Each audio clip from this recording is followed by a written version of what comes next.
যে মানুষগুলো দেখতে সুন্দর কিন্তু তাদেরকে দিয়ে কোনো কাজ হয় না, তাদেরকেই মাকাল ফলের সাথে তুলনা করা হয়ে থাকে। সার্বভৌম আর সুপ্রতীক রয়েছে এই 8টি দিকে: পূর্ব পশ্চিম, উত্তর দক্ষিণ, ঈশান নৈঋত, অগ্নি বায়ু। এই 8টি হাতি 8টি দিকের রক্ষক।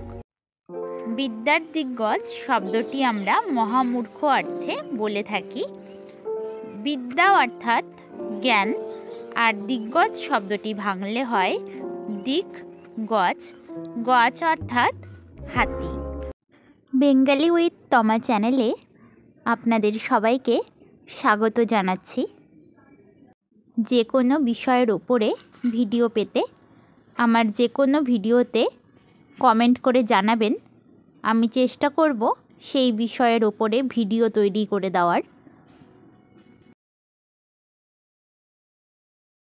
ভারতীয় পুরাণ মতে 8টি হাতি ঐরাবত, পুণ্ডরিক, বামন, কুমুদ, অঞ্জন, পুষ্পদন্ত, সার্বভৌম আর সুপ্রতীক রয়েছে এই 8টি দিকে: পূর্ব পশ্চিম, উত্তর দক্ষিণ, ঈশান নৈঋত, অগ্নি বায়ু।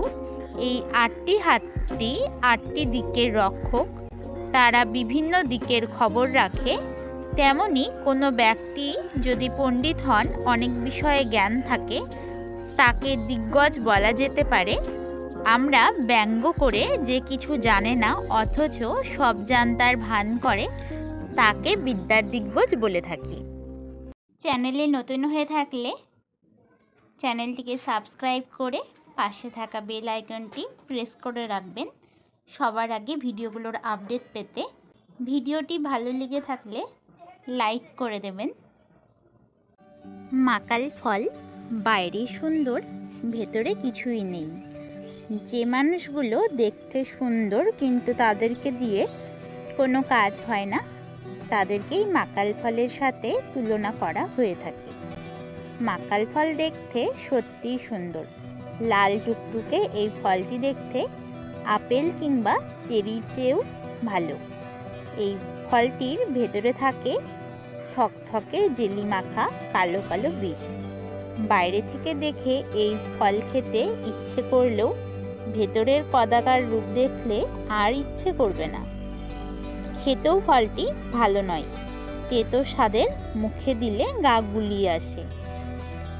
তাই বাইরে সুন্দর অথচ অকেজো ব্যক্তিদের মাকাল ফল বলে তুলনা করা হয়ে থাকে। বাইরে সুন্দর অথচ বিদ্যে বুদ্ধিহীন ব্যক্তিদের মাকাল ফল বলে ব্যঙ্গ করা হয়।